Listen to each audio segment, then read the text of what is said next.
You're listening to the Decentered Media podcast with me, Rob Watson. Conversations about community media.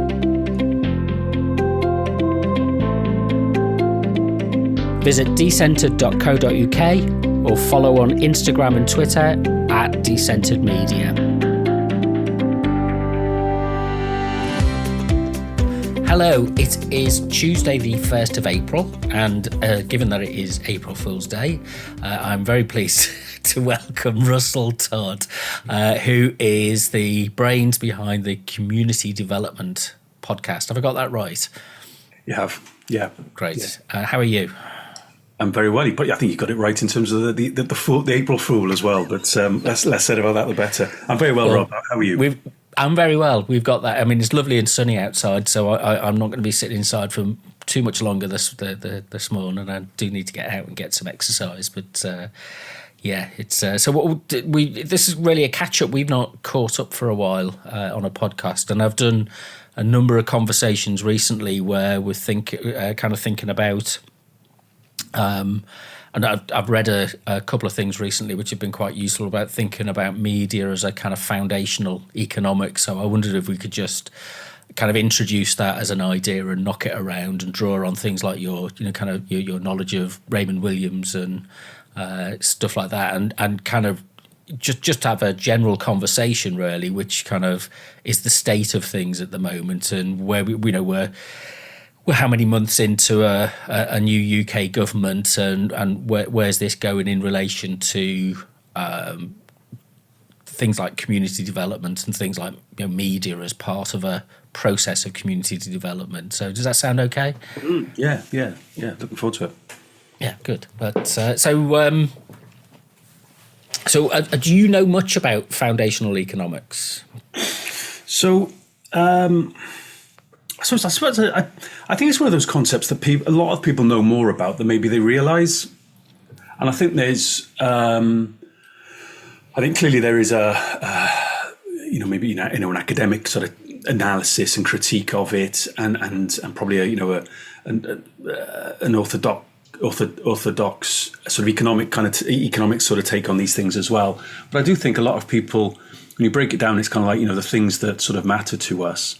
Then I think a lot of people tend to realise that maybe they know more than they appreciate it. It's like anything, you apply these kind of jargon terms to it, and it in itself can kind of create a little bit of a barrier to them. But I can remember, so when I was working on the Community's First programme in Wales, which came to an end in 2018, it would have been about 2014-15, it suddenly just started to creep into the lexicon of that programme.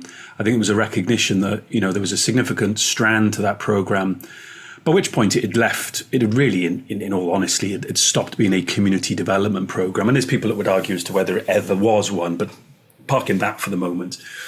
The notion that people could kind of get involved in a participatory process to have influence over the decisions essentially that affect their community, a lot of that had been stripped away. And there was this big emphasis on employability because, of course, we'd gone through the financial crash. Child poverty in Wales is stubbornly high. You're talking 1 in 3, higher than that, children living in poverty. And of course, the political context of that is, something must be done. So it was this notion that, you have to get parents into work, and that will be a way of driving those child poverty figures down. But I think what had then kind of followed on was a recognition that actually, some work is not just intrinsically of value financially to a household, but if it is contributing to the community, if it's providing services that people want and need close to home, then maybe that's something that both addresses the employment and the employability side of things, the poverty side of things, and then also contributes to this more abstract notion of community building. And it was the way in which you could maybe tie those things together, but it never really, in the context of that program, it never really kind of established itself as a kind of like a headline.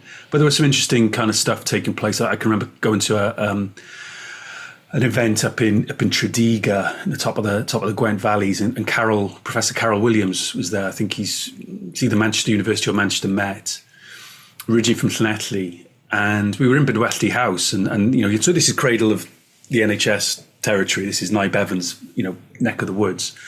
Tredegar Medical Aid Society then was the model that influenced the NHS, although Carol made the point that I think Nestle Medical Aid Society was older and started sooner. So there was some typical kind of Welsh parochialism and rivalry taking place. But they were really just trying to deconstruct what it meant. And there were a couple of studies being done, kind of what we call deep place studies, that sort of lost touch with lately, but Dr. Mark Lang had looked at, where they were looking at places through a lens primarily of the foundational economy. And it was kind of rejecting a lot of those kind of, as I said, those orthodox kind of economic metrics, GDP, et cetera, gross value added. It was looking at, well, what matters to people? And it's childcare, it's schools, it's, those sorts of things. And it was, a bit of an eye opener, but again, it's just not sexy. And I think that's one of the problems. It's not going to make front page of the Western Mail or the BBC website talking about these things. It just isn't, which probably says more about the media than it does about the concept, I'm sure. Yeah, that's a crucial point for us to maybe to try and explore. And some of the terms that are used with this, it's regenerative services and extractive services, or regenerative economy and extractive economy. There is a tendency for us to kind of look at all all commercial or public investment is kind of good, but if you're, I always relate this story. I've told it many times. A friend of mine was setting up a photography business, and when he first started, what you do is you go prospecting for work. You walk around all the coffee shops and the cafes, and how many coffee shops that you walk into and say, "Do you need any deals on photography that you can, you're going to upgrade your menu?" And you go into the chain stores, it's like, well, actually, all of our marketing is done in London, or if not New York or San Francisco. And so it's that, as a litmus test, there's that element there that, well, this guy was trying to run his own business. The money stays in the local area. It's part of that network and community of people who trade off each other. But the globalized, kind of brand-driven, international businesses that come in, they extract income, they extract money from the area, they don't return that. And maybe at a national level if they're paying taxes, and then it gets redistributed by the government, but they're not really doing anything on a local level. And it's that. So the model that comes to mind is often described as the Preston model, which is where you set up small local cooperatives, taxi drivers, the market stalls, that kind of thing. And the local authority plays a role in that to support and facilitate local businesses to get started. And you also resist, or I'm not sure what the right word would be, that you are aware of the risks of reliance on large scale extractive type chains and franchises and things like that, which are only really going to come in. They're incredibly popular, but they don't return value to the local community. And that's kind of is that a reasonable summation? Yeah. So community wealth building then is the other sort of phrase that's very much connected to the foundation economy, or the core economy as well, is another way of talking about it. And I find actually in my limited experience of talking about these things in a work context with people, the core economy maybe just resonates a little bit more with people. Whatever the label is, it's the concept underneath it that's probably more relevant. But no, you're absolutely right. I think the community wealth building model does. So I think there's a scalar difference as well. So the community wealth building model does very much talk about anchor institutions, so universities, your large hospitals, your teaching hospitals, certainly local authorities, other kind of civic bodies, and is about not exclusively, but is there's a much greater emphasis than maybe in foundational economics on the what's the word? My mind's gone blank. Help me out, Rob. The procurement, the P word. So the procurement of goods and services. through local supply chains, and the buying power of those large, quote unquote, anchor institutions. These institutions that, so the word anchor means, they're not going anywhere. Cardiff City Council is not going to up sticks and move to the Far East. It's not going to move to the Midlands or something. It's going to be here. University of Wales Hospital in not far from me in Cardiff, likewise. So the Preston kind of invested in this and prioritised some of these things very early on, which is why it's known, as you said, the Preston model. And the book on it by Rhiannon Jones is well worth reading about it. I suppose if I was to be a critic of it, we're still talking. I think I probably heard of the Preston model maybe 10 years ago. When am I going to hear of other models? I know, the Newcastle model, the Newport model, the Wrexham model, the Inverness model, whereby there's similar things kind of going on. I think there's always a worry with these things. They sort of plateau, but I think, which is not a criticism of it per se or a criticism of Preston, but, has it kind of got stuck there?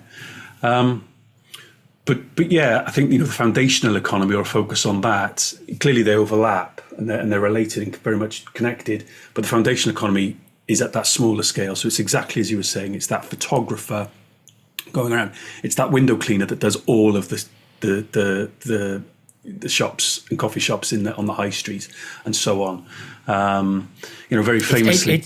It's really interesting you should say that. I've for years, I kind of did clean my windows myself downstairs, and the upstairs ones hadn't been cleaned for years because I couldn't find a local window cleaner. And then there was the local.com or something like that. I can't imagine what they're called, but it's one of those platforms. And it was like the van was in the street. So I took a photo of it, messaged them, and a couple of days later I had an arrangement for a window cleaner to come round. So that's running off that. That's this interesting thing of the Uberization, the platforms now, are the way that we find those local connections. But we talk about these services of still being in a certain place. Actually, they're filtered and mediated through the local economy, is now filtered through the demands of the Uber capitalists in San Francisco, who are producing platforms which then get recycled back here in the UK, and that's what makes it local services accessible. But they take their slice from it. So that's kind of that shift. It would be nice to be, the romantic view of the local economy. Maybe we need to rethink that through again. It was just an observation that came to mind. And I think it's a perfectly valid one. And, I suppose it's a variation of the flyer through the letterbox, but that's labour intensive. There's a print cost to it. Whereas, just like, putting something on a platform, has a wider reach, and that's just the reality of it. But, I do think still that, word of mouth recommendations still count for a lot with a lot of these things. Our WhatsApp group in our street, there's often the message, can somebody recommend this or that? And certainly some of the WhatsApp groups related to the families of other kids in my children's schools. A lot of recommendations go that way, and it's invariably local people as well, and that's the thing. Not least maybe partners of people in those groups as well. So.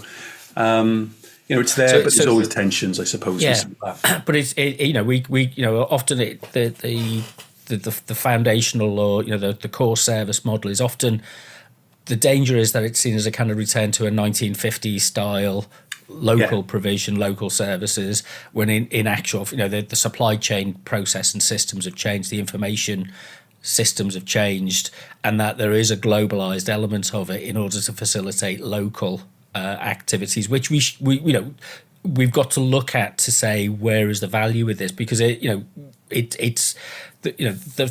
I think it was 2011, was it, that the Social Value Act was brought in, maybe 12, and that whole kind of idea that local authorities could, if they chose to, they have a criteria for using local services because there was seen as a return, but that it never really gets much traction, and it certainly doesn't involve kind of media services. They're always kind of separate.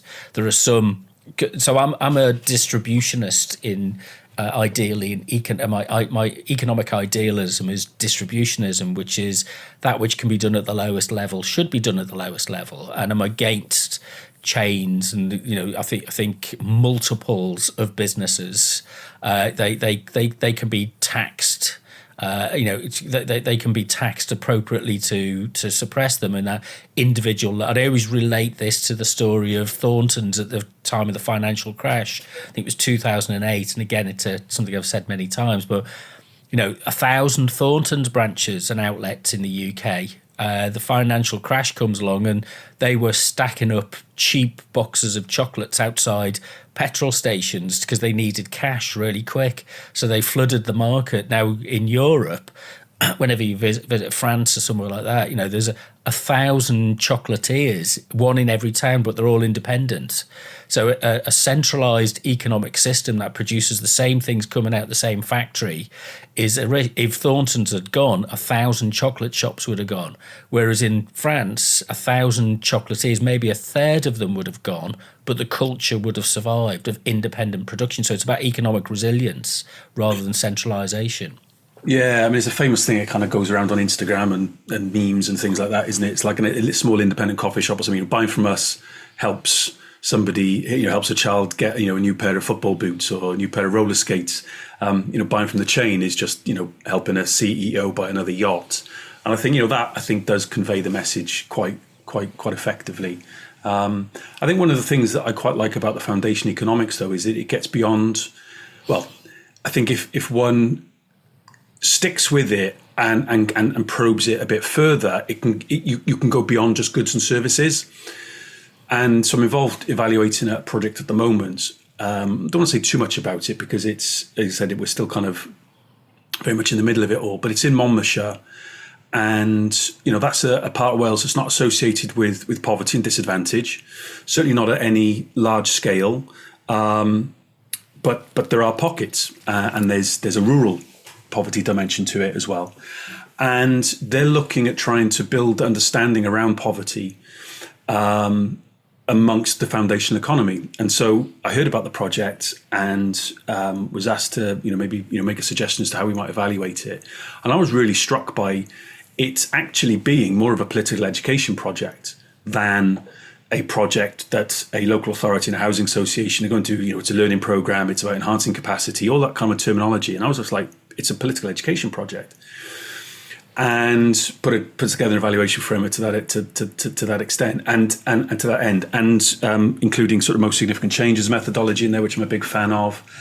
And the long and short of it is the basic kind of the ethos to the project and how it's the architecture to it is that people in the foundational economy have a contact with people on that routine basis, that very kind of what I call the critically mundane. It's dropping the kids off at the nursery. It's, taking the car around for its MOT. So yes, it's a good and services and there's a transaction of sorts there, but it's more than just that. There's something a bit more meaningful about it. And so, for example, if the car goes into in the connection with poverty or being at the risk of slipping into poverty was that the car's got a rattle. The car's developed a rattle. So you go around to the garage and they see the car every year or whatever for its MOT. You trust the mechanic, and that they're not going to tuck you up. They're going to tell you what the problem is. It's not going to be something else altogether or whatever. But actually, in the course of investigating it, it turns out it's a bit more serious than just a rattle. It's going to cost you bump, and it's that sort of figure that the pit of your stomach kind of drops out, And what they're kind of saying is that people in the foundational economy, as part of the transactionalism, the economic activity element of it, that there's a sense that is when you have those relationships where people go, oh, it's the clutch. Ouch, that's going to, And is that person, that player, that actor in the foundational economy, are they privy to information because of the relationships they have with people to maybe have some form of intervention into this thing that we call poverty, which is obviously much more complex than that. But it's an interesting kind of approach to take.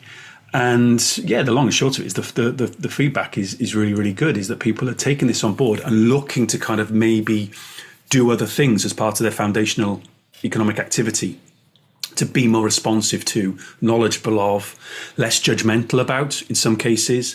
And in one or two cases, it looks like, new ways of payment are being developed. So paying in installments, not paying on high credit. Where does the credit union come in, for example? And some of those responses. So there's a poverty kind of dimension to it in terms of, it's going to cost what it's going to cost, that clutch. But actually there's ways around dealing with that cost that doesn't undermine the foundational economic activity of the provider of the service, and allows people to, maybe just deal with it, be a bit more resilient then, if we want to use that term, in that here and now. And there's plenty of other examples as well. And it's an interesting kind of approach. A friend of mine I had a coffee with the other day was telling me about he's imported a car from Japan. And as he was driving it back, a stone on the motorway hit the window screen. So he's got to go get the window screen replaced. So he takes it to the local, I don't know what the local garage is, one of these chain garages, and kind of, oh no, you've got to go online to book an appointment. You've got to go through the call centre to book an appointment. So, well, I'm here now. No, we can't deal with it. You've got to schedule it through the app, kind of thing. And it just, the other side of it is he's a smart guy, and he's an engineer, and he does his own, repairs for things on cars and modifications and things that he can do, and he's well qualified for it. He's not just tinkering about with it. But he says the costs, you can change some, you can buy the parts for 20-30 quid on eBay, have them delivered, and he can fit them. And whereas you'd go to a garage and it would cost hundreds, and this is that extractive mode of thinking, isn't it? And there's a kind of rigid form of thinking about using information only in order to manage your business, rather than. And I think this is the shift with the foundational economic approach, the relationships that it establishes, because the cost and the bottom line can both be served effectively. The profitability of a company can both be served effectively. One, do you do it by tying yourself up in information management systems, call centers, apps, kind of AI systems, or do you just, do you run your business on the basis that, and there's strengths and weaknesses with both models.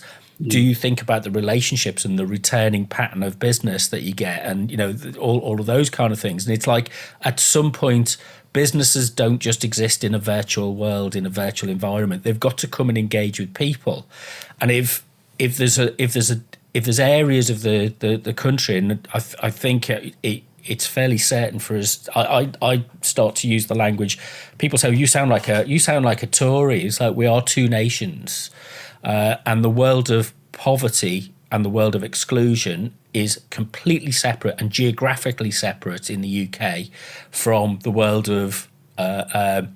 I'm not saying extreme wealth, but established wealth, secure wealth, and the two don't mix. And there's a really good cultural test for this, which is I was watching a video of a while ago. It was La Rochelle in France. And I've never been there. My sister's been there, and she always talks about it as a great place to go and visit for your holidays. It's on the West Coast, and so I thought, I'll watch one of these walking videos that people do, and it's like, and the thing that strikes me is when you're watching it, you can't tell who people are by their class distinction when you're walking around. So a shop assistant is sitting next to a lawyer, is sitting next to a university professor, is sitting next to a brain surgeon, is sitting next to a politician, and a car mechanic, and so there's a mix. People mix, and you can't openly see. In the UK, I can't remember who related this. He said, if you go to Spain and a middle class couple walk into a cafe or a restaurant, and there's a group of working class people sitting there having something to eat and a conversation, they'll talk with them, and they'll sit down and they'll have some food. They've got common reference points. In the UK, the middle class couple would walk out if there is a working class group of people there. And so this ties in with the kind of sense of division is that you're making decisions on the basis of abstract perceptions, judgments, and ideas, whether that's information-led, data-led, or morally and what's the word I'm looking for?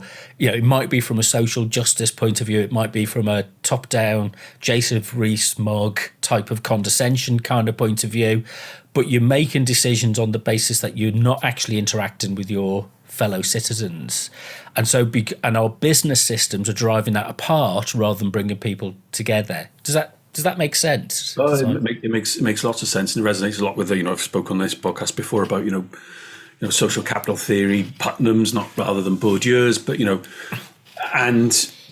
when my colleague Andy and I at Grow Social Capital, when we talk about social capital with people, Andy often shows a picture of his father-in-law's Skittles team, late father-in-law's Skittles team in Barry, working class Dockstown in South Wales, and they were called the Early Birds. And don't get me wrong, they're ethnically and in terms of gender very homogenous. They're all white and they're all men, and they're probably all 30 plus, 35 plus, right?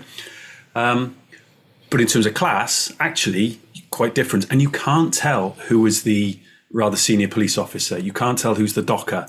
You can't tell who's the postman.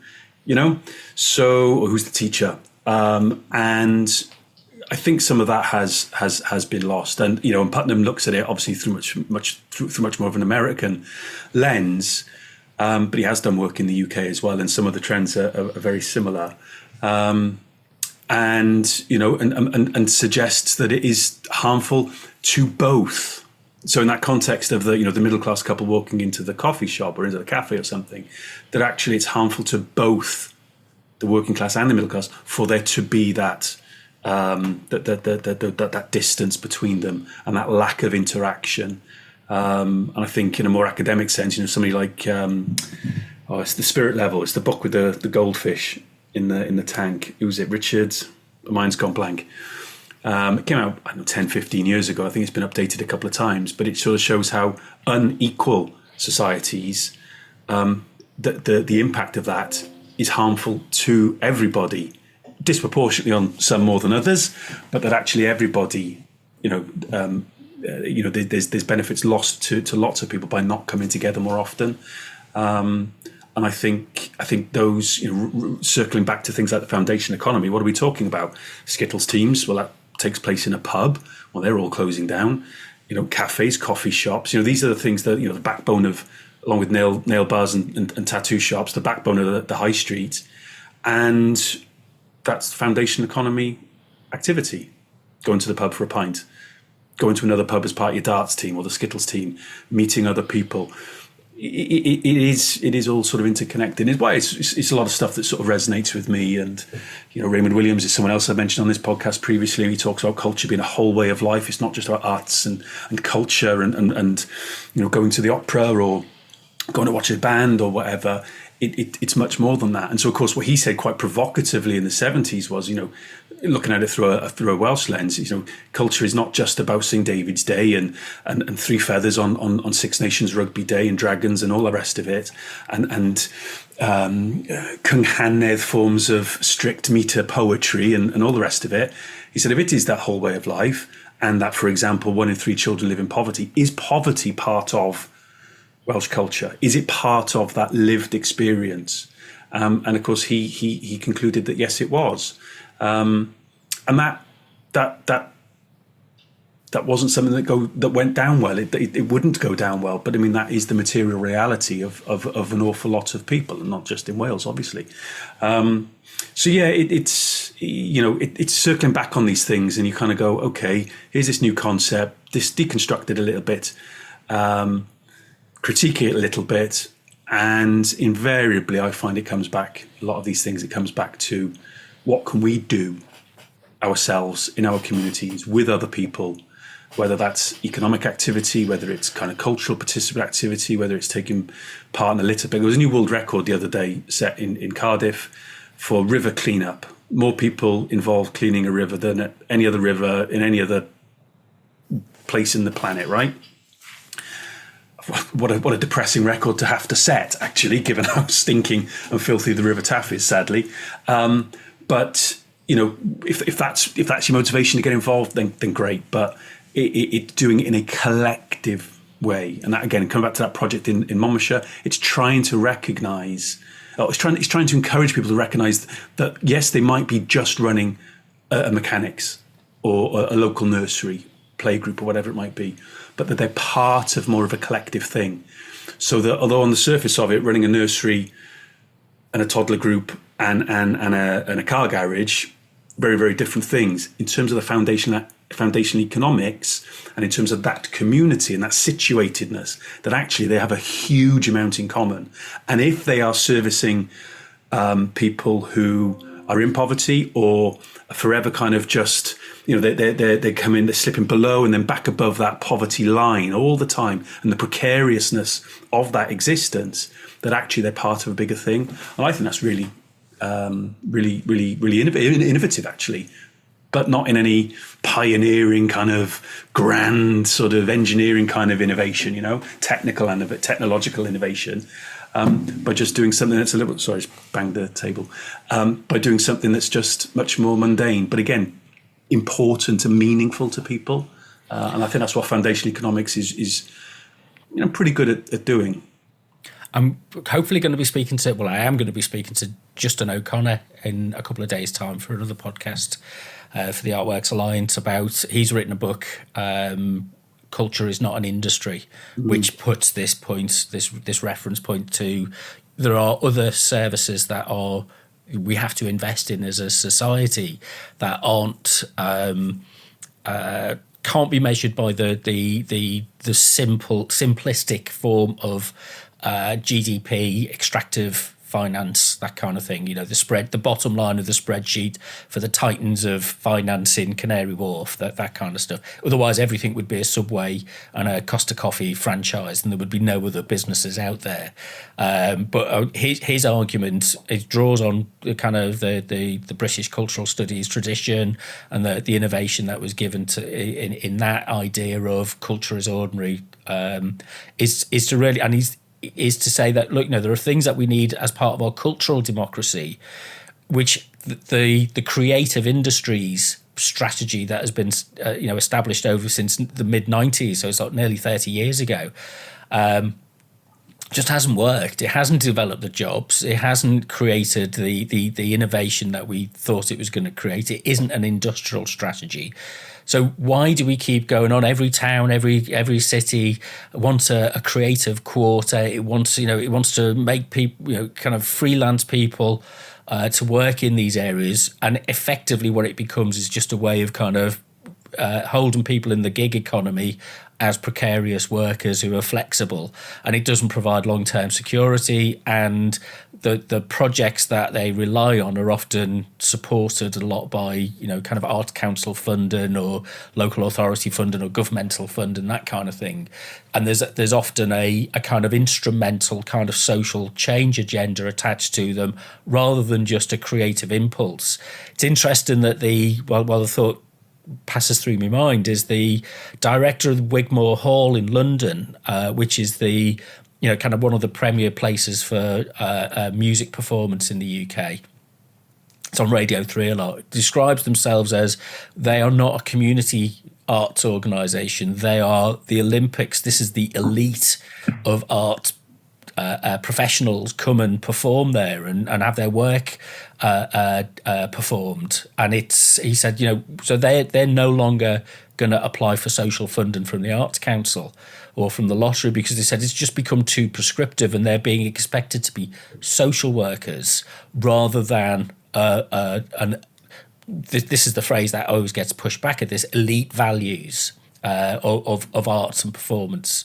And I think somebody like Williams recognise that there is a hierarchy of value, but that we shouldn't just over-focus on the elite values. We also need to focus as well on the ordinary values of culture, arts and culture, as a form of social expression and bonding. So it brings me to the point of media is never discussed in these terms. And we've seen the recent publication of the government strategy on the neighbourhood boards that it wants to set up and establish, and there's going to be something like 70 of them, and over 10 years they're going to spend about $1.5 billion's been earmarked for them, which is, in the grand scheme of things over that period of time isn't a huge amount of money, but they will have they're given the purpose of developing community capacity to regenerate economically. But again, and I've complained about this on numerous occasions, and it's trying to find out a way of doing something about this.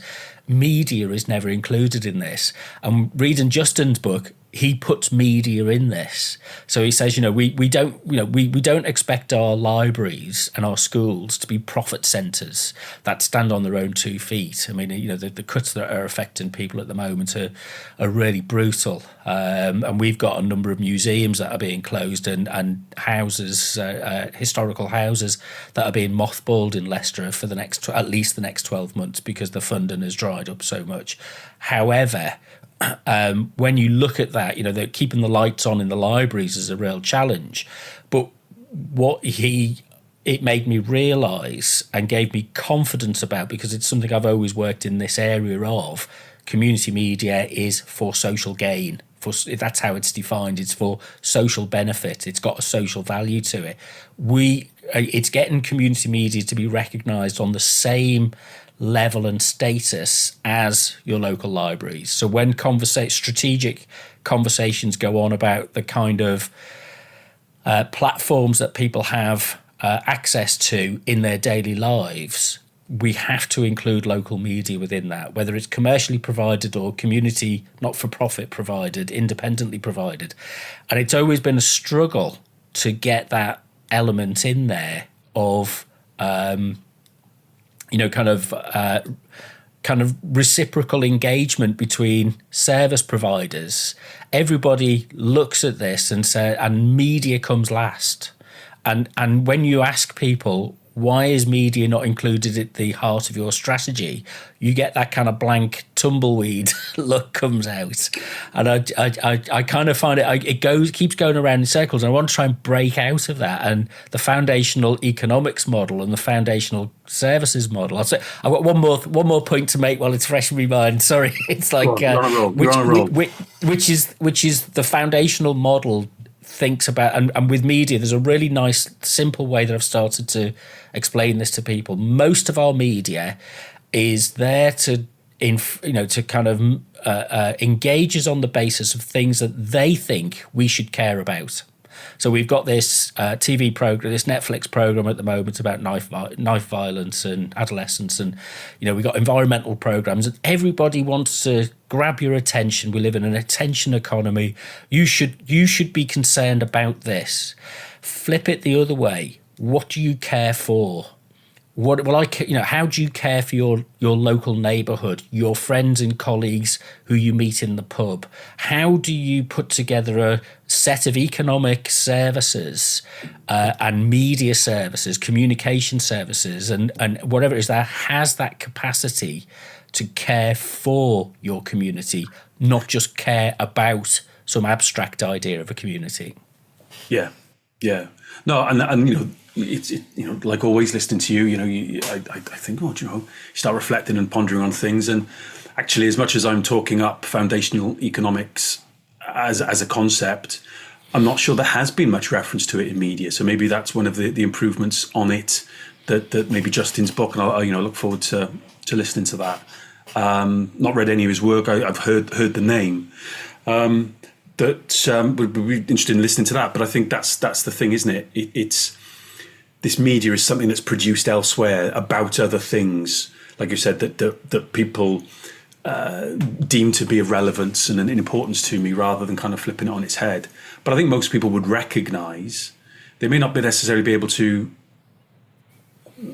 fully articulate the implications of it, but I think most people would recognise that local media isn't really a thing anymore. Certainly not with any kind of real kind of vibrancy, or something that in itself isn't just about the community but then contributes back. So again, it's this concept of it being regenerative. So it's nourishing and enriching the localness, or whatever conception of community that we're talking about. So I think people recognise that isn't around anymore in the way that it was, whether they understand the implications to that in terms of democracy and populism, and maybe in how it inhibits their ability or their willingness to participate in things, maybe less so. And it's all very, very nuanced and complex. I get that, but I think on one level, most people probably don't realise quite how much they've lost by that erosion. Well, there's been a switch, hasn't there? And it's we this is what we talked about earlier with services. Is the switch has been to the platforms. So the local content is now, you're on a local WhatsApp group, you're on a Facebook group, you're on those platforms rather than it being necessarily a local institution or organisation that has, it's a virtual platform, and it's as it's porous and it's soft. And so what we've done is we've kind of our communications broadly has become virtualized within a network, which is then reconstituted back to us on the basis of the tags that go with it, the syntactic information that goes with it. It's kind of repackaged back to us as if it's local, but it's passed off. And this is one of the extractive challenges. And local radio in the UK, commercial radio, is predominantly run and managed by Bauer and Global, and they're closing all of their offices. The Media Act has enabled them to consolidate all their licenses, close the vast majority. I think they've got one in Wales, one in Scotland, and two in England now. But that spread of 30 or 40 local radio stations that used to be based around the country have just all gone.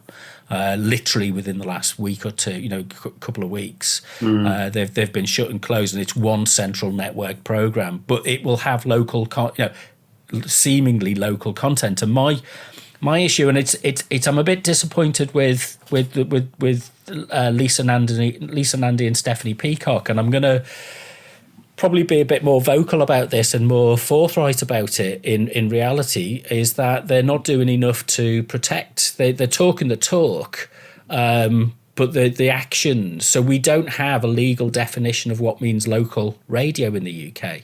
It's anything that's not national. And when you speak to Ofcom, they say, well, it's hard to pin down. We can't come up with a definition because lots of people, well, you're the regulator. If you want to come up with a working definition, whose interest is it to not have a definition? Well, it's in the interests of Bauer, the large extractive corporations, to not be able to pin this down into a clear definition. The French, the wine producing regions, and actually the English with English sparkling wine, we can tie local production down to a field, and it goes into a globalized international marketplace because you've got that kind of protected origin designation within the product, that something is produced somewhere specific. So why can't we do that with our media? It's an interesting challenge, and it's what I find interesting is how do we get engagement with other like-minded people on these topics? Well, that's the classic thing, isn't it? It's about building solidarities with people. But I think where people are already convening, I think is one place to start. Where people are already coming together, maybe to address whatever it might be at whatever scale. I mean, I was part of an online seminar last week with the IACD, the International Association for Community Development, and it was talking about populism and the rise of it, and and what can be done. And there was a lot of talk about whatever it is that is decided to be done has to have a local dimension. It has to connect to global, and that's what we talk about in community development theory. It's that kind of collective action for social change that might have a specific sort of scalar focus, but isn't isolated purely and exclusively at that level. It has to kind of connect at other levels. Raymond Williams had a slightly different take on those things, where he sort of said, place is a defining feature of all ideas for progressive social change, for example, or for environmentalism or whatever it might be. And then they federate. So he was always very much against that thing around let's scale it up. But it's like, no, let's just federated. Maybe it is at it's already is at its optimum scale. So you look to federate it with other forms of action. And I think there's something maybe there, because one of the things that wasn't said, and I kind of piped up, but again, I'm not an expert. And I gave your podcast a plug, Rob. I said, listen, where's the role of media in all of this? You know, what we're talking about. There's an element of us talking to one another, preaching to the converted. So how do we reach those people? And that leads ourselves to have some very uncomfortable conversations with people who we don't agree with, but we need to kind of have them. So what's the vehicle for that? Well, okay, I can rock up with a box, and I can stand in my park and talk to anyone's there. Okay, fine. But actually, media is an effective way of doing that. In principle, if not necessarily in practice, given the things that you're talking about. So I don't know where I'm going with this thought, but I guess it's that if the people who are coming together wanting to make some changes, wanting to tackle some of the real kind of corrosive things that are happening in the world, people have got to get media then onto their radar. And I don't think that's something that they necessarily talk a lot about. So I've literally yesterday, I'm still just finishing it off in terms of the edit, final episode in a series that's related to the IECD's book that came out in 2022, I think, around international standards for community development. And basically each episode of the podcast is one of the chapters. We just try to break it down, demystify some of the terminologies, get beneath the skin of the topic with the contributors, and maybe one or two of the case studies authors that are in there as well. Really, really good book. Very much focused on practice. If you're kind of involved in this work, you kind of get it. It's not necessarily a coffee table kind of pick up and read for a lay person. But of course, the things that we're talking about trying to address are things that people would recognise. It's discrimination, it's forms of oppression, racism, etc.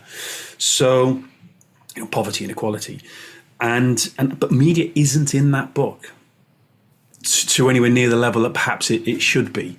That's a constructive criticism of the book, because I don't think enough people in community development are necessarily really alert to it or involved in this sort of space. I think that's a general principle across communications management itself. So the whole kind of, if you work in a local authority, you work in a health service, an education institution, a government, you kind of adopt the model that you've got this instrumental view of transactional view of media, which is it's like a function. And I think often this idea about the shift from caring about to caring for is a really powerful way of kind of demonstrating the difference. Is that an awful lot of it is about, well, we've got so many clicks, we've got so many lines in the local press, we've got so many minutes on the local radio station, and then you don't really care about the value of that. You don't really care about the social and cultural relevance, resonance, and the capacity building that brings. And we've done work together where that's trying to encourage people to think about that's the process. But at the same time, you've then got this huge. I'm finding that it is really confusing at the moment, because the lines that are drawn between left and right need to be reconfigured in terms of how we. And a lot of people, I regard myself progressive, always voted Labour, kind of socially democratic, all that kind of stuff. But I'm also kind of quite liberal and about the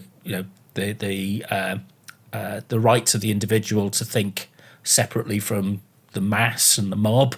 But at the same time, there's a kind of on the right, what we might call the right, or the conservative, small c conservative side, there is more willingness to open up and explore and discuss things. Now, we might not agree with what gets talked about and what the conclusions are, but there is more of a willingness to open up and have lots of podcasts. And there was a piece of research which came out. I'm not sure about how effective it was as a piece, of valid it was as a piece of research, but it suggested, the kind of the talk about the election of Trump as being the podcast election. It had more influence.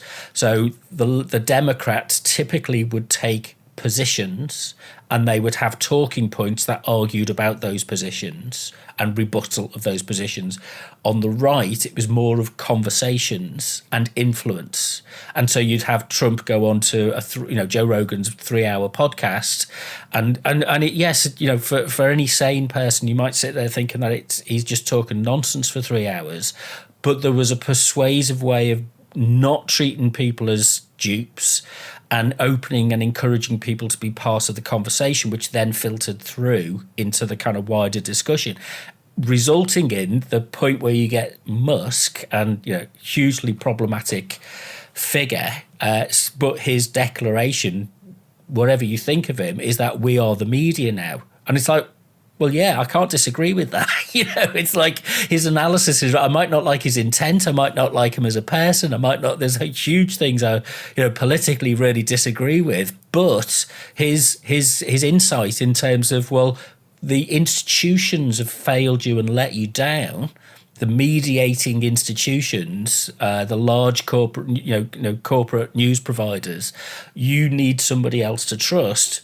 Don't trust, it's individuals and the network that you're part of.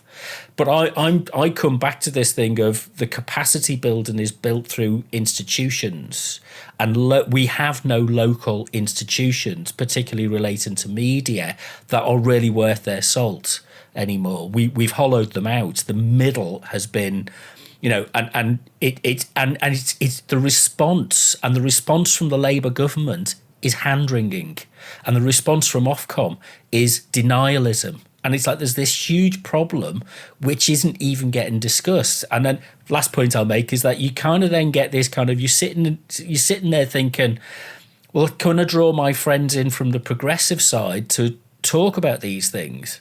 And they won't come on, and they won't have conversations about it, because it's seen, well, you're attacking the BBC, so that means you're therefore wrong. And I believe, you said it earlier, a federated response and changing the BBC to a federated system of local media with multiple levels within that seems entirely reasonable to me, and it's much more radical than just changing the deck chairs at the top of a centralised, failing, bureaucratic, top-down, autocratic kind of organisation that is constantly telling us what we should be thinking about, rather than giving us the skills, the capacity, the resources to demonstrate what we are caring for. Yeah, no, absolutely. And I think the convincing thing with your Musks, what you were saying about Musk in terms of, listen, hey, just trust yourself, trust your instincts, is that he can point to other people that kind of go, and plus, I give you that instant gratification on Twitter, that push of a button, that thing you want off Amazon, it arrives the next day. We give you that instant gratification. We know how that makes you feel, the synapses that fire, largely meaningless. But that's kind of that's that exploitative, extractive. It's about indignation, and they mine and fuel your indignation, and they know, like the fast food industry, they know what your bliss point is. They've worked that out, that you will return back to that packet of crisps, that can of pop, that fast food. It's junk media that they're selling.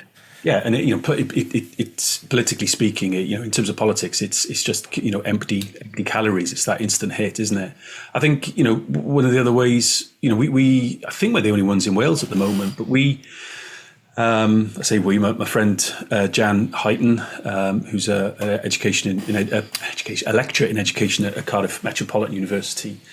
We convened, and it kind of stopped-started because it was, we're out of the pandemic. Oh, no, we're not. And it was that kind of up and down. But we've been running now for a good 2.5 years, I think. 2 years, 2.5 years, with a good routine now, steady attendance from people. And we've actually just gone to weekly sessions, the Philosophy and Pubs group. Now, Philosophy and Pubs as a network, it isn't a thing, it isn't an organisation. It's a kind of like a loose network of lots of little sessions, and there's a kind of like a central committee of some sorts. It's in your old neck of the woods. Merseyside is very much the epicenter of these, and Jan's from there as well originally, and she says that if she goes back to see her folks, pretty much any night of the week she can look on the map and there'll be somewhere in Liverpool or the Greater Merseyside area where she can go and join a PIP, philosophy in pubs. They've recently changed it to philosophy in public to maybe be a little bit more inclusive, maybe. We're still very much in a pub, though. And 7 till 9, every Tuesday in the Royal Exchange in Llandaff North in Cardiff. Anyone's welcome, quick plug. But we just bring different topics to the table. And I would like to think that in its very, very, very small, minute way, it's pushing back against that kind of empty, calorific, news for hits. It's all about the retweet. It's all about what the algorithm wants to push in front of people, that it's slow, it's more deliberative. It allows people to go, I don't get it. I don't understand. Can you explain that to me? And then also, and this is a very key bit of the methodology, I won't go into detail about it, but at the very end, we'll talk for about an hour and a half, hour and 3/4 with a break. And we'll then say, right, a couple of minutes silence, we'll compose our thoughts, and then we'll do, reflections, final words. And what's important in the methodology is that isn't an opportunity for somebody to remake a point they've already made, to try to really ram it home. It's all about what are your final thoughts? Sum up, reflect. You might sort of say, I came in thinking this, and I think I'm pretty much still on that same page. But there was something, Rob, you said about so and so. I'm going to give that some more thought, and that's all it is. Or I say all it is. That's all it needs to be, perhaps. Someone else might say, well, I came in thinking this, and do you know what? Absolutely, I am way over standing on that side of the room now on this issue. Other people might be even more fixed in their views than when they came in. All of these positions are fine. And again, it gives that kind of very healthy, I would argue, and I think you probably agree, that very healthy opportunity to disagree. And that's fine. That's okay. And then we'll reconvene the following week and someone else will bring something else. And sometimes they can be a little bit more frivolous as a stimulus that we bring to get the philosophical kind of juices talking. Or they can be a bit more profound and a bit more perhaps middle of the road philosophical. And it's Bourdieu, it's Epicurus, it's Socrates, it's, Kant or whoever it might be. But always trying to relate it back to things that are kind of familiar to us invariably, because, well, why wouldn't you? That's how we process things. That's how we understand things. It's about referring back to things that we're familiar with. And I think if we were to have more of those taking place, then I think society would be a little bit better off for it, because it would just be promoting people coming together in a convivial way. That's the word Jan and I use. Conviviality is important. And it's not about winning. So we don't use the word debate, because I think these days the word debate is about me versus you, my position versus your opinion, and trying to persuade everybody else to take a side. It's nothing to do with that.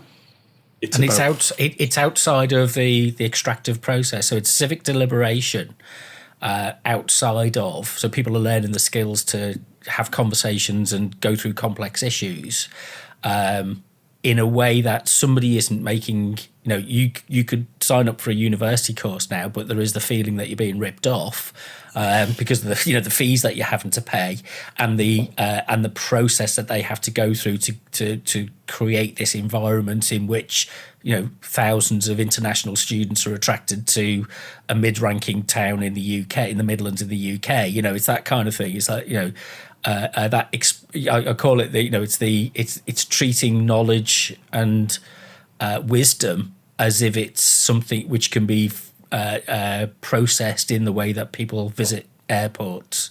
And when you take it out of that cycle, that is that removal from the extractive process. So it's a bonding opportunity. It's that social capital led. It's the asset led approach, and it's a group of people who don't just care. They're not. You don't turn up each week to a pub or a public space and have a discussion about philosophy of all things, which is incredibly complex and difficult stuff to do. You don't turn up for that just because you care about philosophy. You turn up. Now, you might start off doing that, but you become a community, a bonded community yourself. And you make friends and you learn about other people in the process. And so you've touched on something. There's a little bit of a misnomer with a few people. We've lost a few people who've come along and thought it was X and turned out it was Y, and that wasn't what they were after. That's fine. You're not going to hold people hostage. It's not. So it's philosophy as a way to do things, rather than philosophy as a topic. Yeah. So it's the doing of philosophy rather than the talking about philosophy. And that might sound, like it's word games. I'm splitting hairs, but I'm not. So, we might talk about. I mean, I don't know. We've talked about how much work Carol Vorderman has done in the past, because we actually started talking about the ship of Theseus. If you understand Stoicism, and there's a whole thing at the moment, about the authentic self, and philosophers Nietzsche, and there's lots of people have talked about these things, and they make a difference to public policy.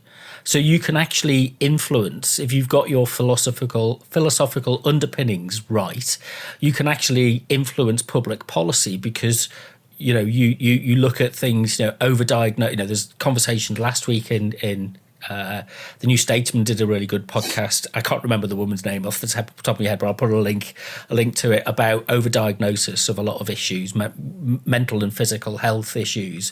Whereas before, we probably would have, we just wouldn't have brought it up as a topic or a subject. But we're now in a position where the health service is in overdrive, because there's an overdiagnosis and an over-awareness of it. Now, that philosophy can help us to understand why and how that has come about, because it's a perennial topic, it's a perennial subject that has been discussed for thousands of years, and it's like, well, it's not new. It gives us that insight.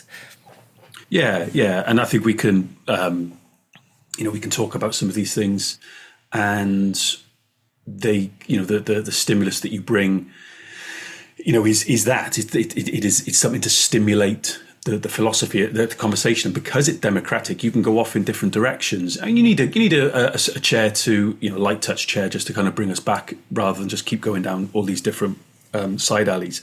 But of course, it could be that there's a particular interesting topic that gets raised, and say, well, listen, we can come and do that next week. Let's park that one. We'll come back to that. So yeah, I just think it's a useful way. So anyone listening to this, going on to the PIP's website, and if they like the sound of it, then they'll find that there's possibly a session nearby. And if there isn't, think about maybe starting one. There's a bit of support out there as well to do that. Tools, resources, that kind of thing. And there's also an important element of this, which is the experiential element, which if your media is only ever telling you what you should be concerned about, you don't get to experience that kind of process of development and engagement. So our thinking emerges through dialogue and practice and discussion and reflecting on different points of view. And that's very much a process-led approach, rather than pick and choose. For these products are put in front of you. Our mass media is an industrialized product pipeline, and all we're supposed to do is consume from a range of choices. So, a bookshop. I love walking through bookshops, but I don't look at a bookshop on the basis that, or a library on the basis that these are consumer items. If I choose a book, it implies that I'm prepared to engage with the ideas and the issues that are discussed in that book, in whether it's fictional or whether it's kind of fact based or philosophically based, on an active process. Yeah. So you're an active citizen within this, and I think that's kind of the message to try and get across to people about media, is that it is an active process, and it isn't just we've got lost in this cul-de-sac of just thinking that it's just a consumer-based process. It's just a transaction that you pay money for, and it gives you a service, but it doesn't provide you with any answers, and it doesn't give you any capacity. It doesn't help you develop any capacity in order to deal with the challenges and problems that you are faced with. But when so much of our lives, our economic activity is about consumption, then it's little that fully kind of explains why we would conceive of media as just something that we consume, and that we're not, and to almost maybe to persuade us or fool us into thinking that we don't have more agency than we actually have. So yeah, I see where you're coming from. Yeah. So we just sort of kind of wrap us up a little bit. We've talked in the past about the Rogers curve, the innovation diffusion mechanism. I can't remember what the word is. Curve. That's the word I was looking for. And so who do we need to be talking with in terms of pushing for? How are we going to push forward these ideas that media isn't just something that you should care about, but it's something that you should actively participate in because it's about caring for something? Yeah, so I think the Rogers curve is really interesting, I find. I think it still holds true for a lot of things, even though Everett Rogers was researching kind of like, I think, the take-up of innovations and, I don't know, seed innovations in American Midwest agriculture or something. It does, it has, I think it's a rule of thumb, isn't it? It's a rule of thumb that we can use. Yeah. It essentially posits that, within a population, you have about sort of 2 to 3% of whom are innovators. These are the people that come up with these wacky ideas. They're the crazy dancers. They're the first people on the dance floor. All of those sorts of metaphors. The ones who are pretty brave, don't mind what other people think or say about them. And they then need early adopters to be able to legitimize their ideas, their proposals, their innovations, their products. And it's those early adopters and the actions that they undertake that give what's called then the early majority that kind of license and that permission to then get involved. Innovators talking only amongst innovators will only ever bring about, well, if any change at all, very, very limited and minimal change, because they aren't communicating to the people that popularize things, that push ideas out of the nest. Whenever I talk about the curve, there's a lot of metaphors. Those metaphors help people kind of go, oh yeah, I kind of get that. And I think that's around, if you think back, I don't know, Rob, who was the first person that you ever heard talking about, looking after the planet? Now, that's something that we talk about a lot now, but I mean, were people talking about it in your childhood? Were you alert to that? I can remember my dad making quite a big effort to recycle, and we'd put all the stuff in the back of the car. We would then drive to the next town, because that was where like the only one in the whole county kind of thing was, to then empty this stuff. And we put the green glass into one and the clear glass into another. Do you remember? Well, now we just take it to the end of the path, end of the drive. So in terms of things like recycling, my dad was an early adopter. Now, he wasn't an innovator, but he obviously listened to somebody who was an innovator. So it's a very humble, very mundane example, but it can apply to iPhones, it can apply to the internet, it can apply to that first person who got broadband that you know of, etc., etc. The key thing, however, is that innovators, almost by definition of their crazy thinking, their abstract thinking, can actually be difficult individuals to work with. They can be quite alienating. They can use language. They can be very evangelical about things that can put people off. So again, that's why the early adopters are so important. Sounds like me. They're very often outside the tent pissing in. That's for sure. Yeah, that sounds like me. Yeah. At the other end of the curve, you then got what are called sort of laggards, or the naysayers or whatever. And what's really important about them, and what I think the curve doesn't say, everyone never said, don't bother with them. That's very much a conclusion that I and lots of other people make out of these things, to take from these things, is that these people will sap your energy. They are very resistant to your messaging. They have a vested interest. They want the status quo to remain. And that vested interest might be financial, it might be cultural, it might be whatever else it might be. It doesn't really matter. But that they also have a vested interest in holding back that tide. Yeah. And there is what's called then a late majority. And they are it is very much in the laggard's interest that late majority don't suddenly start adopting whatever the change is, whatever the innovation is. So if you think of it as like a ripple, like a wave across a pond, the innovators at the start, then you have this early adopters, then you have the early majority. The late majority come on board, and then suddenly those laggards are exposed. And that vested interest is exposed, and it leaves them unsafe. It leaves them vulnerable. It leaves them at risk of losing maybe privileges and so on. So it's at their interest. So that's why laggards talk a very negative pejorative terms about you, about what you're trying to change, what your ideas are, what your innovation is, because they want to hold that tide back. And so one of the things that we always talk about, Andy and I, at Grow Social Capital, is if you look at it through a social capital kind of lens, is don't really waste your time on these people. Don't try and persuade these people to change their minds, because they won't. But bear in mind that they only account, according to Everett, to about 18, 19% of the population.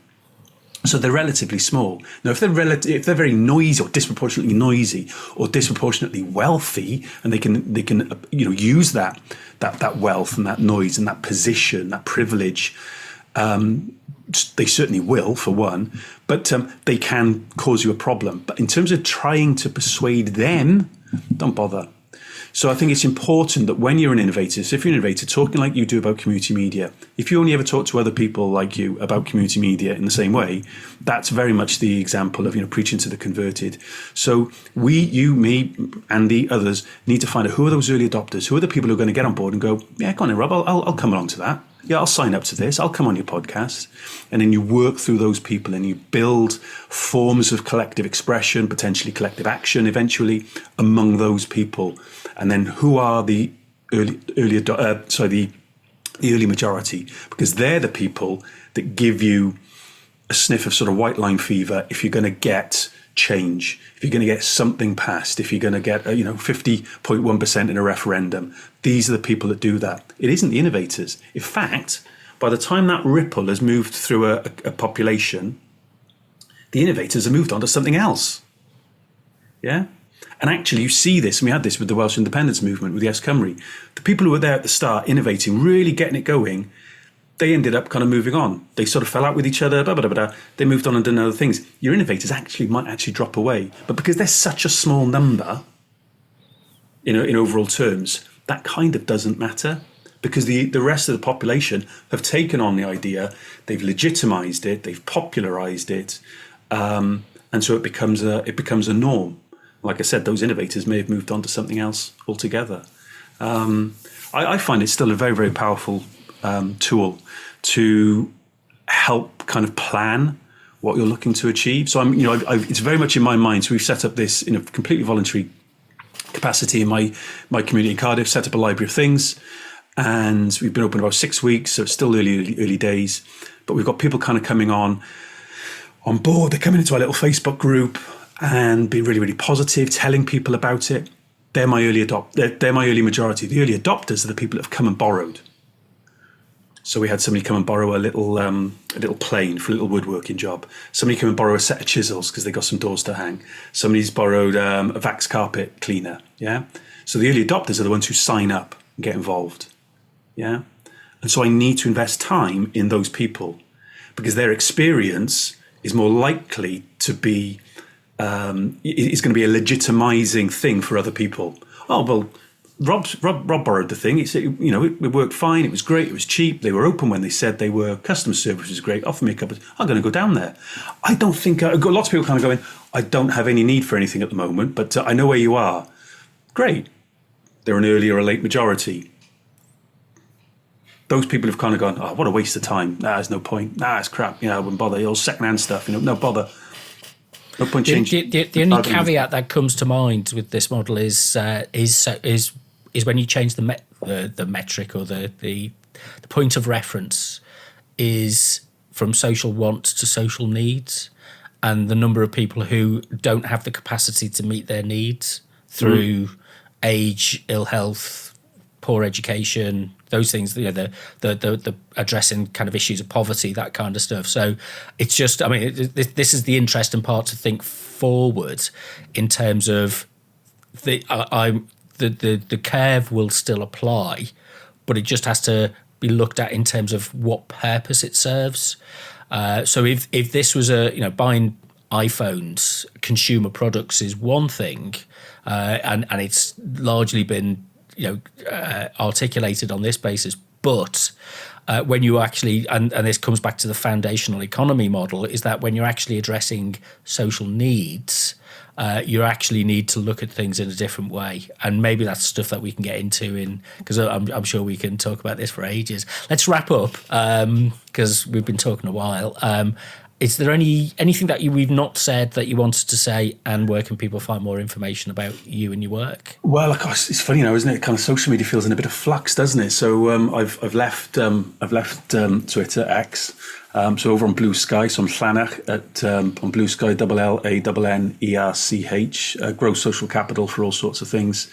We've got a really exciting project. I want to give it a quick plug. The story of Splot in 50 objects. We've been working with the community to curate what we call a pocket museum, essentially a deck of cards. And the community in Splot have picked, initially a long list. We've got that down to a short list of items that they feel tell the story of Splot. And we're really proud of that. So we've just taken delivery of the first packs of cards. The crowdfunder to purchase the others are coming up. Is going to be going live very, very soon, and we'll be having like a formal launch in the community. And we've had a couple of interesting conversations about people seeing that as a tool for engagement or, development of other maybe sort of bigger heritage projects. So hoping to kind of roll that out a little bit more. And we've got a methodology for that we've put together with the community, as I say.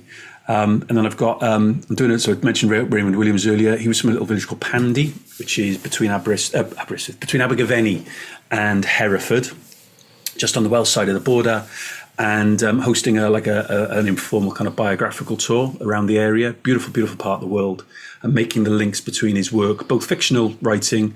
Most of his fictional writing was actually kind of semi-autobiographical in lots of ways, but between his novels, shall we say, and his more kind of academic work, which I think still has a huge amount of importance and relevance for us today, grappling the issues that we are.